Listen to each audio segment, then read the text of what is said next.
அத்தியாயம் 37. இடை புகுந்த நிலை.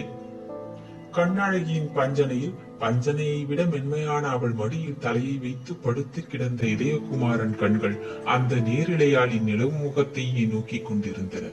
ஆனால் அவளது கண்களோ அவனை நோக்காமல் இதயக்கட்டை பிரித்த பின் காயத்தை கவனிப்பதிலேயே இருந்தபடியால் தந்தையும் மற்றோரும் உள்ளே நுழைந்ததை அவளும் கவனிக்கவில்லை, அவனும் கவனிக்கவில்லை. காயம் எப்படி இருக்கிறது என்று விஜயாலயன் விசாரித்த பின்பே காதலில் கட்டுண்ட நால்வரும் சொரணை வரப்பெற்றதால் சோழ மன்னனை சரையலென திரும்பி நோக்கினர். மன்னன் நுழைவும் கேள்வியும் தேவியின் இடைக்கு விடையளித்ததே தவிர கண்ணழகியின் மடிக்கு விடையளிக்காததால் கண்ணழகி வெட்கத்தால் குழம்பிய பார்வையை தந்தை மீது திருப்பி, ஓரளவு ஆறியிருக்கிறது, உயிருக்கு பயமில்லை, இருப்பினும் இவர் எழுந்து நடமாட 10 நாட்களுக்கு குறைவில்லை என்றாள். அவள் சொற்களை கேட்ட முத்தரையர் மருத்துவன் முதலமைச்சரையோ மன்னனையோ லட்சியம் செய்யாமல் கண்ணழகி பஞ்சனையை அடைந்து கட்டு பிரிக்கப்பட்டு கிடந்த இதயகுமாரன் மார்பை நோக்கினான். இருமுறை காயத்தின் ஓரங்களில் தன் இரு கை பெரு விரல்களையும் அழுத்தி பார்த்தான். பிறகு திரும்பி மன்னனை நோக்கி, மன்னவா, இளவரசியார் மதிப்பீடு மிகவும் சரி. நான் 10 நாள் இங்கு இருந்துதான் ஆக வேண்டும் என்றான். இம்முறை மன்னனோ அமைச்சரோ பதில் சொல்லவில்லை. கண்ணழகியே பதில் சொன்னாள். மருத்துவரே, நீங்கள் இங்கு காத்திருக்க அவசியமில்லை, செந்தலைக்கு செல்லுங்கள், இந்த காயத்துக்கு சிகிச்சை செய்ய எனக்கு தெரியும் என்று. மருத்துவன் பிரமித்தான். இந்த காயம் என்று இழுத்தான். தூர இருந்து எதிர்பாராத சமயத்தில் எரியப்பட்ட குருவாளால் ஏற்பட்டது.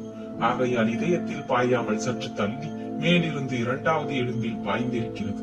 எலும்பு மீதுள்ள சதையும் கெட்டியாயிருப்பதால் எலும்பை தடவி இருக்கிறதே தவிர முறிக்கவில்லை.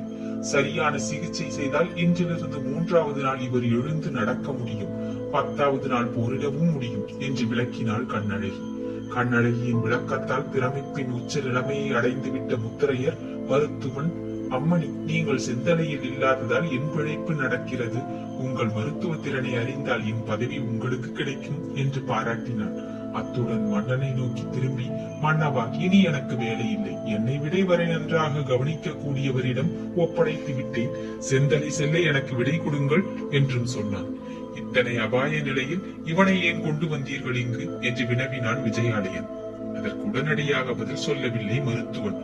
சிறிது சிந்தித்தான். பிறகு நிமிர்ந்து நின்றான் கம்பீரமாக. முத்தரைய பூபதி உண்மையை சொல்ல உத்தரவிட்டதால் சொல்லுகிறேன். அவர் மகனால் இக்காயம் ஏற்பட்டது, அதுவும் அவர் மகனின் தவறான வீரமற்ற செய்கையால். அதனால் பெரும்பாலும் தனது அறையிலேயே வைத்து என்னை வைத்தியம் செய்ய சொன்னார். சிறிது சுரணை வந்ததும் உங்கள் படைத்தலைவர் இங்கு வர துடித்தார். அது மட்டுமல்ல, தனது மகனாலும் அவர் மகன் இளைய முத்தரையராலும் இவருக்கு என்றும் அபாயம் ஏற்படும் என்று பெரும்பிடுகர் நம்பினார். இந்த 2 காரணங்களாலும் இவரை காயத்துடன் அனுப்ப சம்மதித்தார். அதற்காக தனது மகளையும் இவருடன் அனுப்பினார்.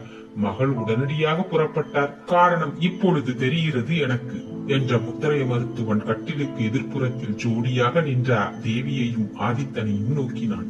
மன்னனும் அத்திசை நோக்கி புன்முறுவல் கொண்டான். அப்பொழுது மருத்துவன் முத்தரையர் மகளை நோக்கி, தேவி, நாம் உடனே புறப்பட வேண்டும் என்று மறுவித்தான். அதுவரை ஏதும் பேசாமல் இருந்த ஆதித்தன், தேவியா, எதற்காக புறப்பட வேண்டும், எங்கு என்று வினவினான். மகளை திருப்பி அழைத்து வர பெரும்பிடுகர் உத்தரவு என்றான் மருத்துவன். அவன் குரலில் திடம் இருந்தது. இவள் திரும்பாவிட்டாள் என்று ஆதித்தன் தேவியிடம் நெருங்கி நின்றான். அப்பொழுது தேவி சொன்னால் மெதுவாக, திரும்பாதிருக்க முடியாது என்று. ஏன் தேவி என்று ஆதித்தன் கேட்டான். தந்தைக்கு உடல்நிலை சரியில்லை, மனதிலும் சந்துஷ்டி இல்லை, நான் இல்லாவிட்டால் அவர் தனிக்கட்டை என்று தேவி சொன்னால் தழுதழுத்த குரலில். அவள் கண்களில் நீர் திரண்டது. அப்படியானால் என் கதி என்றான் ஆதித்தன்.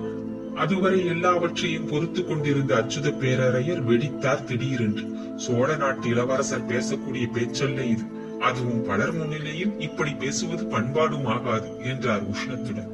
பேச்சு மேலும் பல வகையில் சுவடு மாறியிருக்கும். அவற்றுக்கு தேவியே முற்றுப்புள்ளி வைத்தாள். நன்றாக நிமிர்ந்து அரசு தோரணையில் நின்ற முத்தரையர் மகள் சுடும் விழிகளுடன் அமைச்சரை நோக்கி, அச்சுதரை, உம்மை பற்றி நான் ஏற்கனவே கேள்விப்பட்டிருக்கிறேன். பொற்கொள்ளராக கரூர் வஞ்சியில் வேஷம் போட்டு சோழ நாட்டு வீரர்களை வணிகர்களாக நிரப்பி வஞ்சகத்தால் வஞ்சியை கைப்பற்றினீரே, அந்த பண்பை பற்றி கேள்விப்பட்டேன். முத்தரையரிடம் அந்த புரை பலிக்காது. வீரத்தால் அவர்களை வெல்லலாம், மாறுவேடத்தால் வெல்ல முடியாது. மகாவீரரான உங்கள் இளவரசரின் மாறுவேடமே அங்கு அம்பலமாகிவிட்டது. ஆகையால் பண்பாற்றை பற்றி நீர் பேச வேண்டாம். ஆனால் ஒன்று கூறுகிறேன், இன்று நான் திரும்பத்தான் போகிறேன். இங்கு மீண்டும் திரும்பும் போது உம்மால் தலைவணங்கப்படும் ராணியாக வருவேன். செந்தலை மீது எப்படியும் படையெடுப்பு ஏற்பட போகிறது. முத்தரையர்களும் அதற்கு தயாராயிருக்கிறார்கள். அந்த போரில் வெற்றி வாகை சூடி இளவரசர் என்னை அழைத்து வரட்டும். வந்த இடத்தில் பெண்ணை பிடித்துக் கொண்டார் என்ற அவமதிப்பு இவருக்கு வேண்டாம் என்று சொன்னார். அத்துடன் அனைவருக்கும் தலை தாழ்த்தி, மருத்துவரை பாரும் போவோம் என்று கூறிவிட்ட மருத்துவர் பின்தொடர அந்த அறையை விட்டு அகன்றான். ஆதித்தன் அவளை நோக்கி ஒரு அடி எடுத்து வைத்தான். தனது கை அசைப்பினால் சோழ மன்னன் மகனை தடுத்தான்.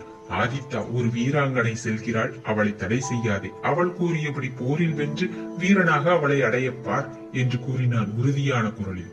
மீண்டும் அமைச்சரை நோக்கி திரும்பி, படைத்தலைவனை தனி அறைக்கு எடுத்துச் செல்ல ஏற்பாடு செய்யுங்கள். என் மகளை அவனுக்கு மருத்துவம் செய்வாள் என்று உத்தரவுகளை பிறப்பித்துவிட்டு வெளியேறினான் மகளின் அறையை விட்டு. சோழ மன்னன் உத்தரவுப்படி சகலமும் நடந்தது. அடுத்த 3வது நாள் இதயகுமாரன் நடக்க ஆரம்பித்தான். சில சமயங்களில் அரண்மனைக்கு பின்புறம் இருந்த தாழ்வரையில் கண்ணழகியின் தோளை பிடித்துக் கொண்டு நடந்தான். 5வது நாள் யார் துணையும் இல்லாமலேயே உலகம் முற்பட்டான்.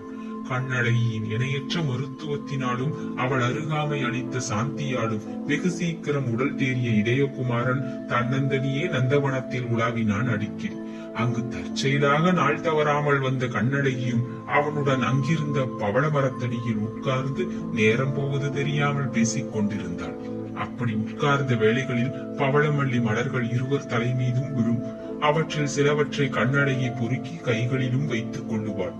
அப்பொழுது அவற்றின் காம்பையும் சிவந்த அவள் கையையும் பார்த்து, கண்ணழகி, உன் கையின் நிறம் பவளமல்லியின் காம்புக்கு இல்லையே என்று கூறுவான். பதிலுக்கு அவள் நகைப்பாள். அப்பொழுது அவன் கண்கள் தூரத்தில் படர்ந்திருந்த முல்லை கொடியின் மலர்களை பார்க்கும். இத்தகைய மகிழ்ச்சி வெள்ளத்தில் இருவரும் மூழ்கி இருந்த சமயங்களில் சோழதேவன் படையெடுப்புக்கு சித்தம் செய்து கொண்டிருந்தான். தேவி சென்றுவிட்ட கோபத்தில் ஆதித்தன் படைகளை சீரமைப்பதிலும் அணிவகுத்து பார்வையிடுவதிலும் காலம் கழித்தான். உறைங்கும் படைகள் நடமாட்டம் பலமாயிருந்தது. படைகளை இயக்கும் முரசுகள் அடிக்கடி சப்தித்தன. இந்த சப்தங்கள் அடிக்கடி நந்தவனத்திலும் கேட்டதால் இதயகுமாரன் மனம் காதலிலிருந்து பிரிந்தது. பேரிகைகளின் சத்தம் வீரனான அவன் உணர்ச்சிகளை கிளப்பவே கண்ணழகியின் அருகாமையை கூட அவன் மறந்தான். அவன் சித்தமெல்லாம் எங்கோ இருந்ததால் கண்ணழகியின் கேள்விகளுக்கு சம்பந்தமில்லாமல் பதில் சொன்னான். என் சகோதரன் காதலை பற்றி என்ன நினைக்கிறீர்கள் என்று ஒரு நாள் கண்ணழகி கேட்டபோது திடீரென பேரிகை சத்தம் கேட்டதால் அவனை என் வாளால் வெட்டாமல் விடுவதில்லை என்று சீறினான். என்ன சொல்கிறீர்கள் என்றால் கண்ணழகி அவனிடமிருந்து பிரிந்து நின்று. அவள் விலகியதாலும் அதுவரை தன் கையின் பிடியில் இருந்த அவளுடைய அழகிய தோள் சட்டென்று விடுபட்டதாலும் திடீரென சுயநலை அடைந்த இதயகுமாரன், ஏன் கண்ணழகி, என்ன என்று வினவினான். நான் என்ன கேட்டேன், நீங்கள் என்ன சொல்கிறீர்கள் என்று வினவினான். இளையவேளை வெட்டப்போவதாக சொன்னேன். இளையவேளை பற்றி நான் எதற்காக கேட்க வேண்டும்? உன்னைத்தானே அவன் இம்சை செய்தான், அடைய முயன்றான் என்ற இதயகுமாரன் அவனை வெட்டப்போவதில்லை. என் இரு கைகளாலும் அவன் கழுத்தை இப்படி பிடித்து அணுவணுவாக அவன் உயிரை உடலிலிருந்து பிரிப்பேன் என்று சீறிக்கொண்டு கண்ணழகியின் அழகிய கழுத்தை நோக்கினான். கண்ணழகியின் இதயத்தில் மகிழ்ச்சி வெள்ளம் புரண்டது. தன்னை அடைய இஷ்டப்பட்ட இளையவேலின் மீது அவனுக்கு ஏற்பட்ட சீற்றத்தை கண்டு இவர் எனக்குத்தான் சொந்தம் என்று உள்ளுர சொல்லிக் கொண்டு அவனை அன்புடன் நெருங்கினாள். அப்படி அவள் நெருங்க முற்பட்ட சமயத்தில் அவனுக்கும் இதயகுமாரனுக்கும் இடையே ஒரு தலை புகுந்து தடுத்தது. சற்று எட்ட இருந்து ஒருவர் நகைப்பும் கேட்டது. புகுந்த தலை பிரமிப்பை அளித்தது இருவருக்கும். உதிர்ந்த சிரிப்பு நாணத்தை அளித்தது கண்ணழகிக்கு. அத்தியாயம் 37 நிறைவுற்றது. நன்றி, வணக்கம்.